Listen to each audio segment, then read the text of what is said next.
You are listening to Loud on the Set with Kyle and James. A level-headed movie critic meets a loudmouth movie cynic. And action! Alright, welcome back to the show. My name is Kyle. This is James. And today, James, what are we doing? Wall-E. Wall-E. Yeah. Good God. I love Wall-E. Fuck. Saw Wall-E so many times. Wait, Kyle.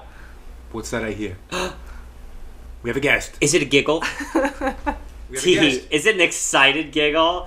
Joining us in the studio is Katy. Hi, Katy. Hi, Kyle. Thanks Hi, for James. being here. Thanks for having me. We're chatting about Wall-E today. Awesome.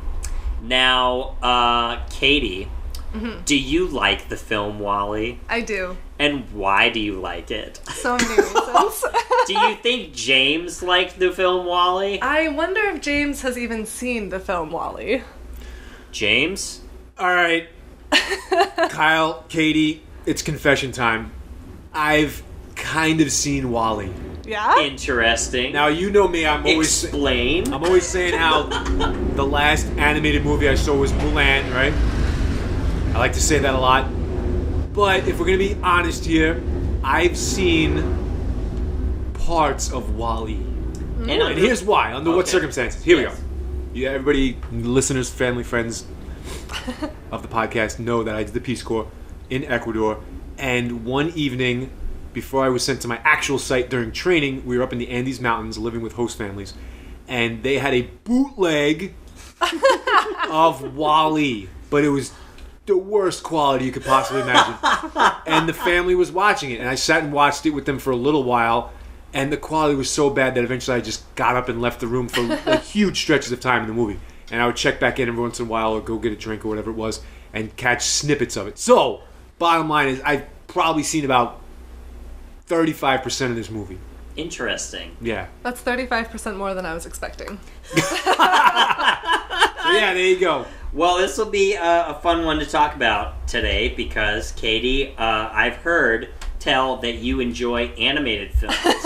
Is that true? I absolutely love animated films. And you know James's reputation. I do. He's not a huge fan, but I think he will concede through the podcast that we'll deliver here that there are some really good points that Wall-E makes. Absolutely. And some strong political It commentary. was very topical. Yes. Interesting. Indubitably. So, first things first, when did you first see Wall-E?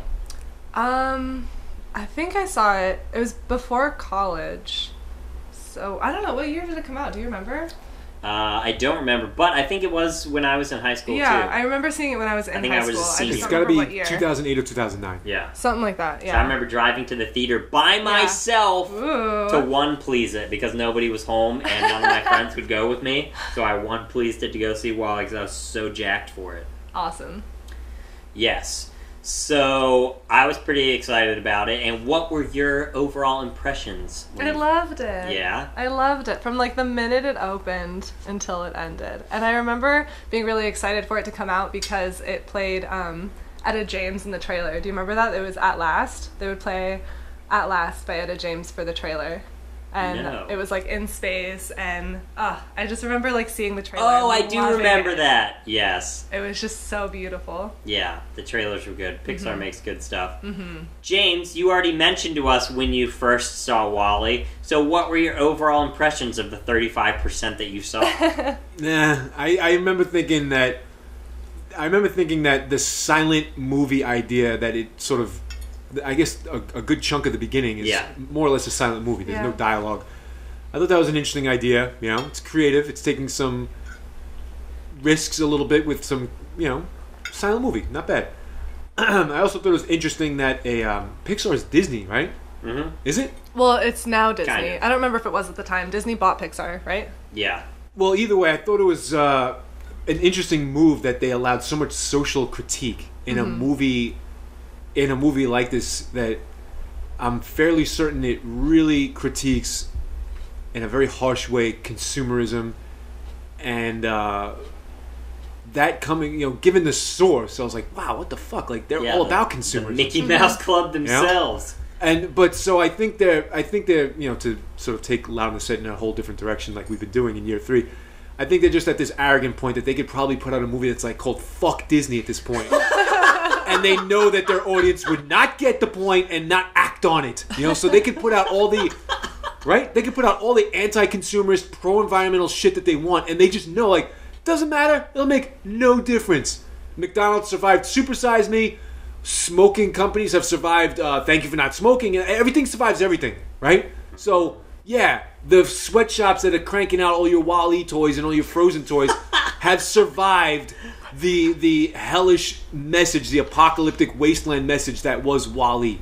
There you have it. So there you go. The floodgates are open. And in fact, I see virtual reality and whatnot, and I see the size of Americans and the obesity rates, and one out of 3 Americans are obese.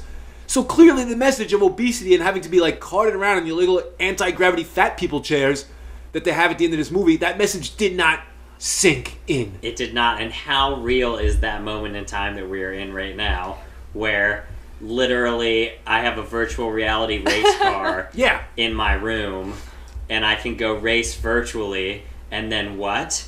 Go outside and do the exact same thing for real?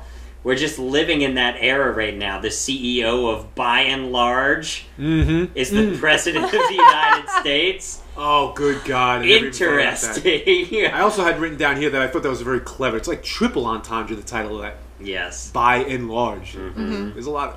That was very clever. I have a question, though, for our panel here. And that is because I've only seen like 35% of the movie, but I am familiar with the space station kind of existence that human beings are in. I don't know how this movie ends. Well, that leads no us... idea.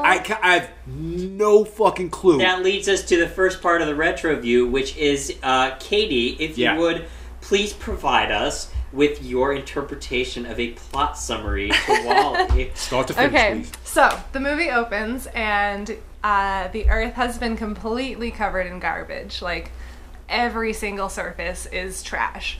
And mountains of trash. Mountains and mountains and mountains. There's nothing of the actual Earth left. And there's one lone robot that is still running. And solar powered. Yep. Everyone else is either broken down or not on the Earth. And little Wally is still doing his job, and he's a little compactor. So he is making his way around compacting garbage, and then he goes back to his little house and he watches like old silent movies and listens to music, and is the cutest, most expressive robot you've ever seen. He's got these sad little eyes because he just wants, like, you can see he just wants something, right? I'll stick More with than Johnny just Five garbage. from Short Circuit. Which, by the way, Wally looks like a little clone of Johnny Five. Anyway. Remember that? And so that's just his life. He's doing that every day, just compacting. And then one day, this gorgeous robot lands on the Earth. This huge spaceship lands, and this beautiful, like, sleek white robot. She's Mac to his PC. Exactly. And he's like Windows 95 or something. He has the Windows 95 boot up set. And she is, modern day. And she's scanning for life and etc., and he's totally infatuated with this other robot, and then she discovers a tiny little seedling, and she goes into like this prison mode where she like has this little plant inside. I don't know how else to explain it. And she's on lockdown. And Wally is in so much shock because he's losing his friend, because she's like totally locked down, and then she goes into the spaceship. So Wally grabs onto the spaceship, and then they get propelled through space to the last like bastion of humanity, which is this By and Large kind of space center. It's like a giant cruise ship. And so what's important is the fact that Eve found something that was alive on Earth, which nobody thought there was anything left. But every once in a while they would send out these scouts, so she was a little scout. And then you get into Wally like exploring the spaceship and exploring all of those different topics of the corporation, and then Eve deposits her little plant, and then the captain is like, holy shit, that's a plant, we can go back to Earth, and then the computer turns evil, and it's a whole thing. Yep. Yeah. So what computer? So there's the computer that runs the space station. Much like HAL in 2001. The computer senses the plant is there and executes an emergency override that the captain is not able to take care of because he thinks, well, the plant, that means things can grow on Earth, we can go home, right? Yeah. And the computer goes, we will not go home. And there's like a secret directive It's insane. that's sent out by the CEO of By and Large, who's now the president of the United States, who says, sorry, Earth's too far gone, we're giving it up. Enjoy your super cruise out into the great depths of space and have fun.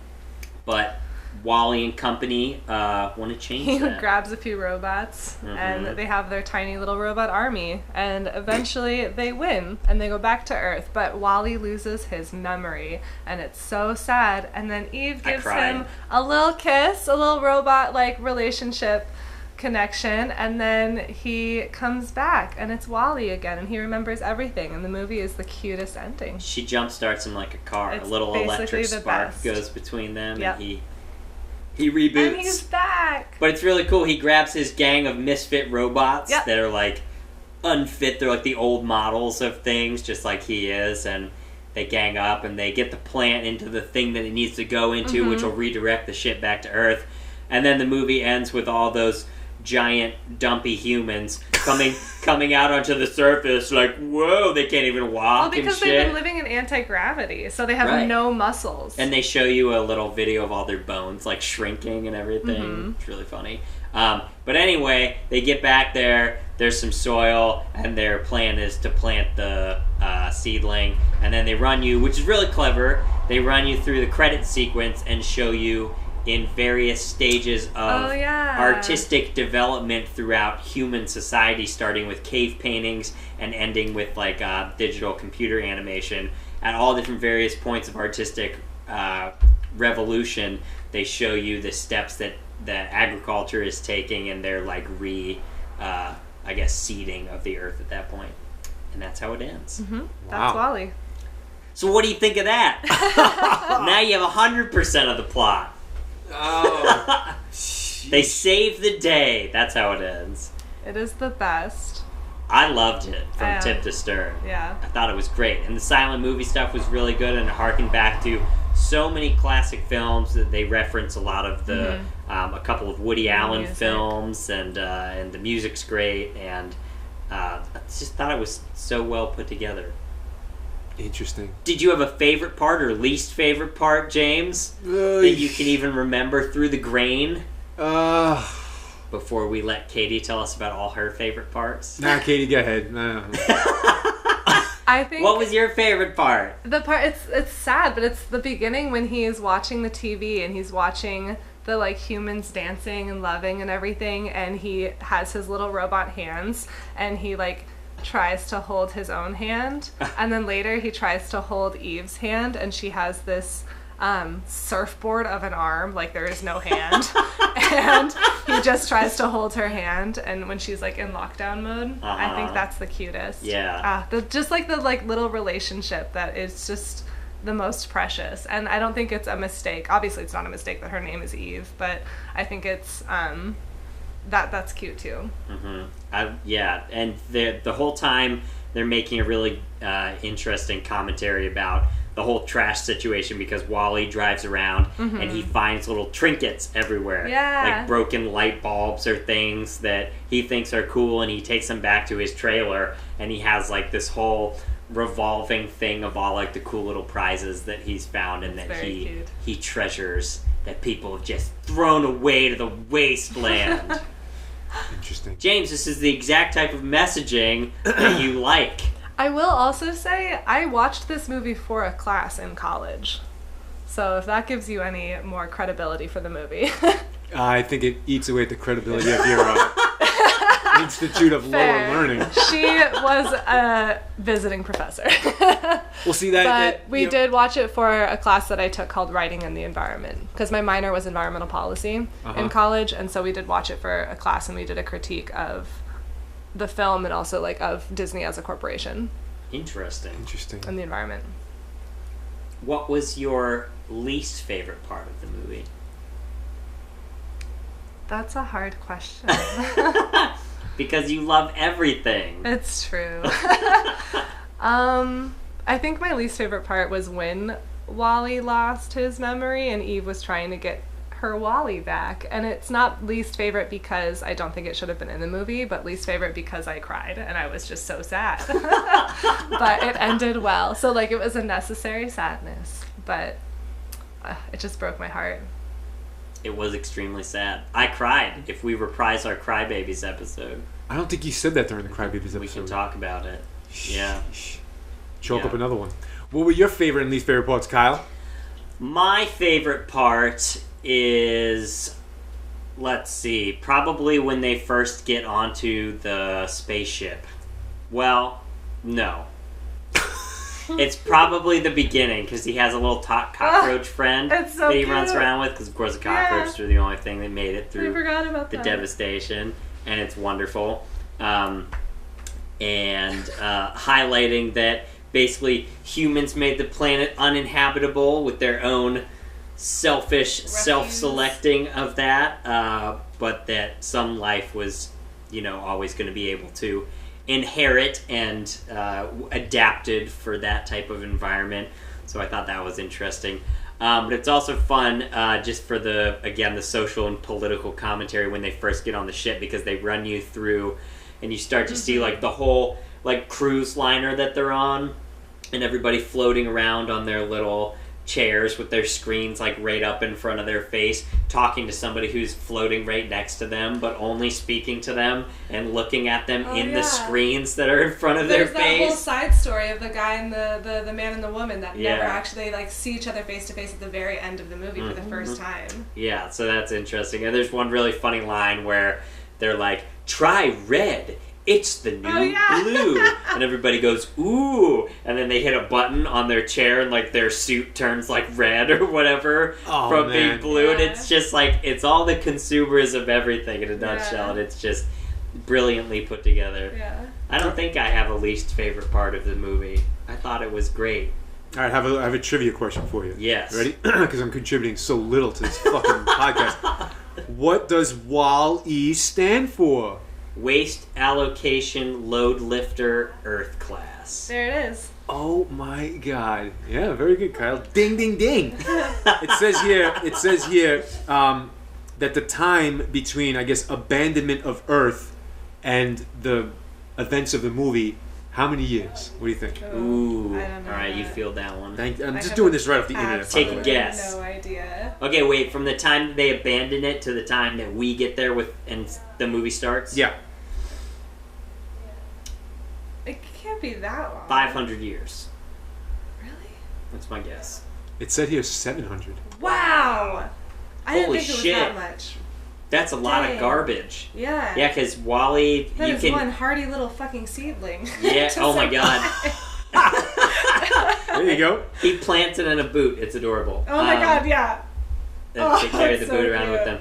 them. That's really interesting as well, because Wally has spent that whole time every day, cleaning up that Earth's breaks my heart garbage. again. So they've like invented this thing to leave there to clean up all the garbage, but he makes them into little cubes, and you see just this cityscape as you're coming in this like haze of fog and disgustingness, and then when you start to get closer, you realize it's all the cubes that he has, and he stacked them up into like these epic like towers, like skyscrapers. 700 years. And that is really phenomenal animation, because that was a while ago, and that was, I think, when Finding Nemo came out, right? Great and point. that was, I think, the beginning of the more realistic animation, because you end up with that like beginning scene in WALL-E and with like the backgrounds in Finding Nemo where they started to get really, really detailed. Yeah, and that's a great point, and it was a great example of their development with especially the non-human level of detail. So taking like all the robots and things, like it became like photorealistic at points when you were looking at some of the wasteland that was like left behind, because they got so good at modeling all of the different non-human things. Humans, they're still struggling with the uncanny valley stuff. Have you heard about that? I've heard about that. That's The what? Uncanny Valley. It's when something is like too realistic. There's a really fine line, right? With humans specifically. Where if it gets too realistic, there's something that like deeply on a like molecular level disturbs us. So there's a fine line you want to tiptoe around. It's a phenomenon where, basically when they render something so detailed that is humanoid, we are like repulsed by it instead of like associating with it. Have you ever noticed it in any movies that you've watched? I can think of an example of one where I was like, whoa. The Polar Express. Oh, did you see loved that book. So weird looking. And when I saw the trailer, it made me it. so upset because it's such a good book. It is a good book. It's great. I've never seen it, but what a terrifying. That was like the beginning of the time when people were like, whoa, and then Disney started to back model from that, and they would strategically, like with every film, they have the capabilities to make things look way more realistic, but they choose to put doofy, oversized eyes and like you're talking about the Disney-fication of like Groot and things like that, because the closer anything gets to being like a real humanoid face in like a tree or something gets like exponentially more creepy as they get better at it, as opposed to actually stylizing. It is a phenomenal amount of detail. I don't know. I do know that you haven't seen Brave, because why would you have seen Brave? Have you seen Brave, Kyle? I have, yes. Okay, so in Brave, she has this mane of red curly hair, and I remember reading some trivia that it was like several different animators' jobs to do her hair because it's that detailed of the curl. So the amount of work that goes into it is crazy cool. Well, I have a modern example. Yeah. Well, a bit more recent than the Polar Express one. And that's Tarkin in the Star Wars movie. Yeah. Oh, that was how completely disturbing that was. horrifying. Everybody thought, they're going to do it artsy. It's just going to be his reflection on that black glass. And the minute he turned around, it was, you know? Yeah, and Leia at the end. Same thing with Leia at the end, right? You're like, it's a perfect example. God. Yeah. And both of those were so unnecessary. Yep. All right, it says here that WALL-E takes place in the year 2805. All right, so we've got another 700 years to go. If all those people had been living in that giant cruise ship and under zero gravity, and they were that tube fed or whatever the fuck they were, right? Yeah. There's no way they'd be able to stand slushies. up. Yeah. They're like it's perfect. You would just if I wish we had the clip where like it just shows that beginning part, because it's everything about automation like we've been talking about distilled down into like the most like simplistic. It's just what we're working towards, trying to make everything easier for everybody, and then at some point it becomes like non-human anymore. So all their food and drink and everything is combined together into like one of those fucking big gulp, Slurpee, double gulp Slurpee cups, and they just suck it down out of their big fat straw. Jesus Christ. Yeah. Pretty grody. Have you watched a movie where you've noticed that weirdness besides Rogue One, where you've seen that kind of creepiness? No, but not creepiness. But I remember when, because people in my family like animated movies, and it drives me up the fucking walls. And when my family, I think I would like your family. Back in New York, they got Kyle. It makes your TV look like a fucking flip phone screen. They got a TV that's so massive. And they would put on some of these movies. I think it was like, I don't know, The Nut Job or Ice Age. One of those stupid fucking movies, right? And I remember looking at the screen and going, oh my God, the detail on this animated movie is better than my vision in real life, Yeah. And so that's been sort of my like talking point about having these massive flat screen TVs and all this CGI, especially animated movies, that they're making things crisper and clearer than my own vision. Like right now, if I'm looking straight ahead at Kyle, right? Mm-hmm. Kyle's in my field of focus, and everything within like, let's say, 75-degree arc of my view to about 110 or whatever it is that we have our peripheral vision, right? Is more or less like fuzzy, right? Yeah. But when you're watching an animated movie on a massive screen like that in your house, everything and every corner of the screen is like perfect looking. Yeah. I think they're starting to compensate for that now, though, because I would look at like a bear. I'm not even fucking kidding, a bear. Like every single hair on that bear's body is always in perfect rendered shape. Mm-hmm. It shouldn't be like that. No. That's what I mean about this chick's hair. Like, well, and they made it so realistic. That's why they hired so many animators. Was they wanted it to be so realistic when she like moved her hair. Because you can cheap out on it easily now too, with what they have available. But I think that's one of the things that makes WALL-E so great is because since most of it, especially during the beginning part, was inanimate objects and like man-made things, like they're all like machines and things, it it looked pristine and also wasn't like disturbing. So the first half of that movie, I was like, holy shit. And they did some really good examples of what you're talking about with like the focus in the screen. So there's a couple of shots where he's running along or anything, and they do like a big focus pull. So what's in the foreground and what's in the background get completely like juxtaposed instantly, and then you notice that like on the edges of the frame and everything that it's all kind of blurred out. It's very easy to miss the mark on that too. And they didn't do the creepy, too realistic things at all with the humans. No, yeah, they look very cartoonish. cartoonish. They were very stylized, yeah. Which was, I think, definitely a good call. Absolutely. Because it was more about the idea of the movie than the actual animation. Who was your favorite robot that was not Wally or Eve in the movie? Oh, I don't know. There was one, I know mine. The T-1000. I don't remember what to call them all. Okay, I'll tell you what mine was. There was the one that was the, it was like the makeup robot, but it was like malfunctioning.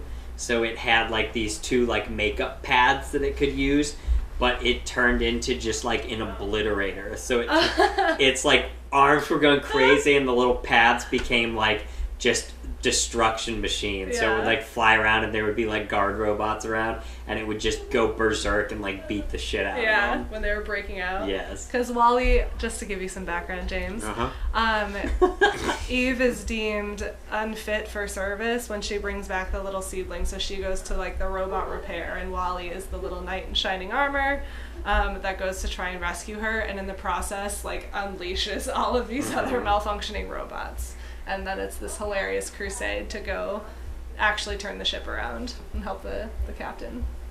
It's in a way, the movie has that moment very similar to like Rogue One, or very similar to a lot of action movies where you piece together your heroic team, and each one has a little like nuance, a little wacky thing about it. Right? Like, I'm the one that can't control my body, and I'm the stupid.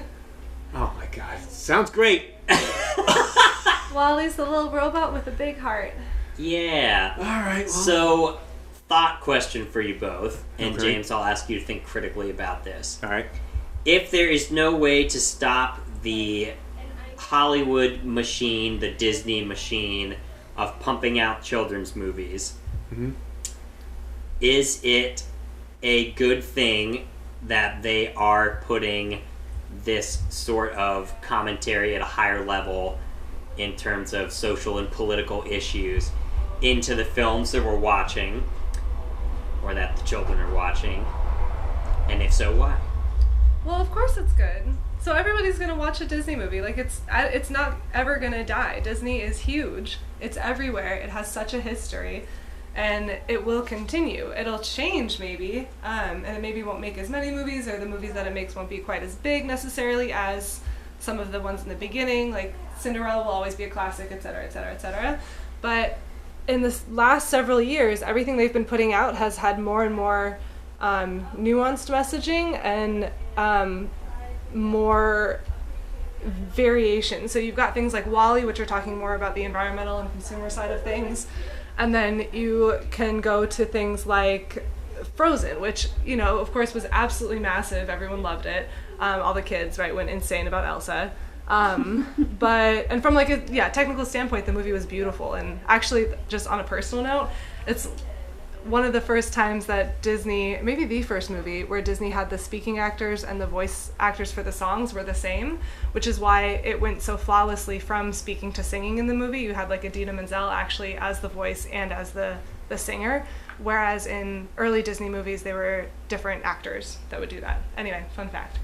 But that had a whole message at the end where the love between the family, right, of the sisters is what saves her. It's not the love of this boy, right?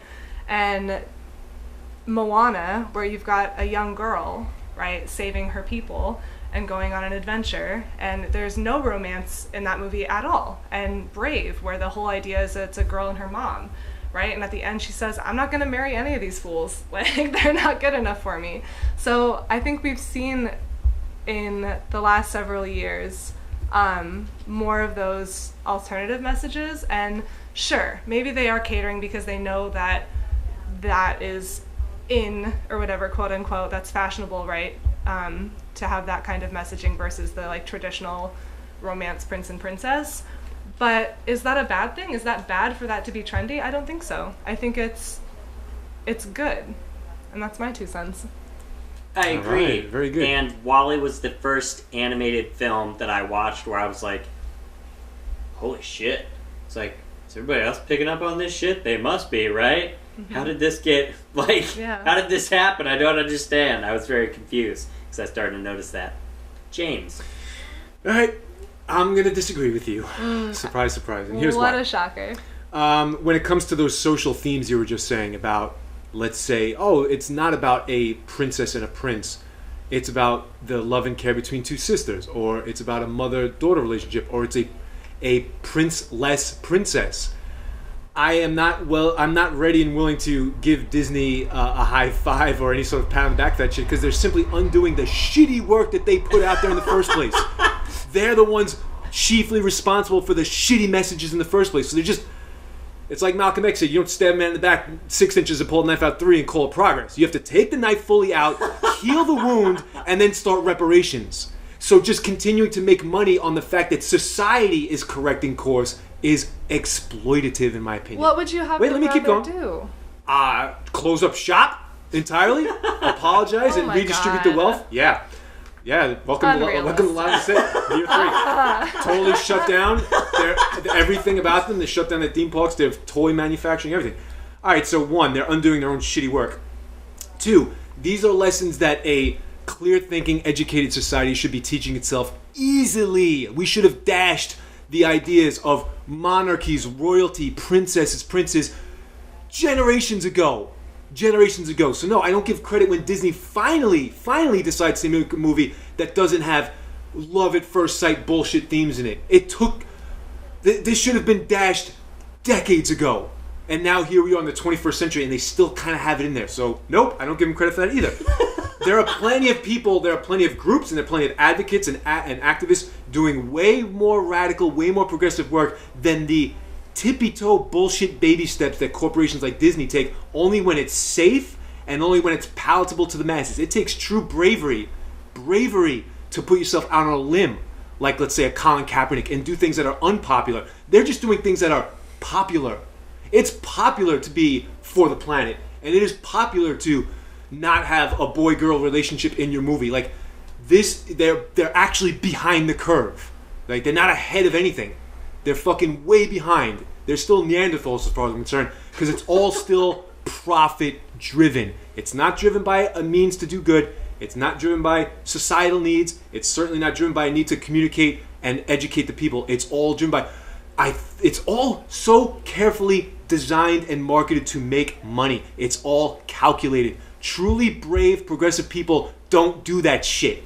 They don't make sure years ahead of time that their message that they're about to put out with a Polynesian princess is ready for the masses and still going to make us a lot of money through vacations and bookings. It's all so controlled, and you're just falling right into their traps. So I totally disagree. I don't like when a corporation has to hold your hand through any sort of progressive shit. Find it yourself and attack it aggressively. There you go. So I carefully crafted the question. Uh-oh. Because... Did I miss the mark? No, it's okay. Because the one thing that I wanted to make the point of was... Or rather, what I was trying to get you to answer the question is whether you would like to see, if the movies have to exist anyway, and they're out there, what sort of messaging would you want to see in them? If they have to be there anyway, if a kid's movie has to be out there, it has to be animated. That's my point. Disney is never going to stop being Disney. And of course it's a corporation. Of course they're going to be profit-driven, so they're going to do things like that. Maybe they're not going to be crazy radical. But that's why you've got things like Kubo and the Two Strings. That's why you've got smaller companies, smaller groups making those kinds of animated movies. And we've seen that grow, because then you can end up with something like Miyazaki films, where Hayao Miyazaki, in all of his films, they were all based around a heroine. And there was no guy or very little guy involved at all. So, and that became huge over time. So you just have to give it time, I think. And so if you can't blow up the whole organization, what kind of messaging would you want to see in the movies? Personally, yourselves. To the children. Go ahead. You go first. I did a lot of talking just now.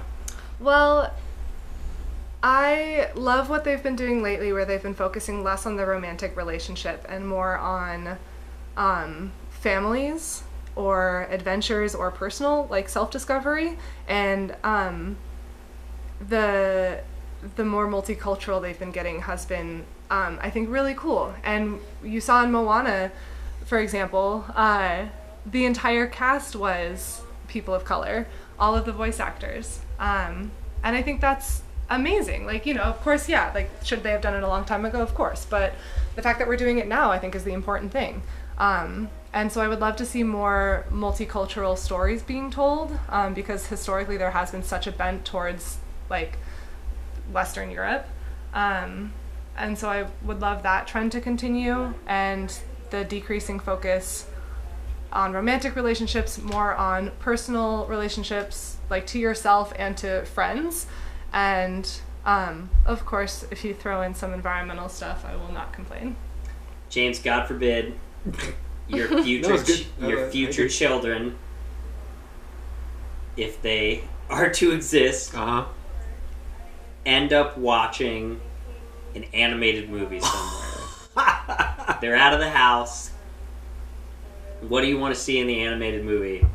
I have to operate under those assumptions, right? You have to operate under the assumptions that is continuing. Here we go. I want the messages I want to see in the movies, if the assumption is that they will exist. Yes. Operating under that assumption is a lot more atheism, anti-consumerist, critical thinking, and peace. Booyah. Anti-authoritarian, fight the power, that kind of stuff. Oh, that's what they are. Yeah? Yeah. Are they really? Yeah. Moana, fight the power. She goes against her entire family. She's supposed to be the chief. Fight the power. She rebels. She goes. Sort of like fight the state. You know, like a stateless society kind of stuff. I mean, when you turn off the video, you break it in half and you mail it back to the corporation and you denounce their existence. Alright, that's WALL-E, huh? That's WALL-E! There it is! I think the important thing is what you take away from the film. And what we should probably take away from WALL-E is don't trash the planet. Yeah. Right, Be nice to the planet. I'll take that, I guess. I haven't seen the whole movie, so I would. There you go. I guess that's a message.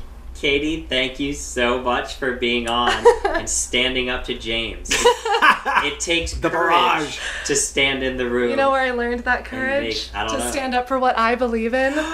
Disney movies. Oh, shit. Moana. You're welcome. See the movie. Book the vacation. Right? Oh my god. And thank you, Katie. Thank you for you. It was supposed to be a WALL-E, and we went way off course. So. I think that's it was what always WALL-E... destined to go off course with WALL-E, because that's where the shit started to rain down. Mm-hmm. That's why I wanted to talk about it. Interesting. So thanks for talking about it. Thanks Kyle. For having me. Oh, thank you, James. Thank you, Katie. Thank you, listeners. Loud on the Set with Kyle and James. And today, Katie. You can check us out on YouTube and iTunes, anywhere you find podcasts. We are there, loudontheset@gmail.com. Let us know what you'd want to see in your children's movies, if they have to exist. And we'll see how it goes. Go watch some great movies and have a wonderful time. See you later. And cut.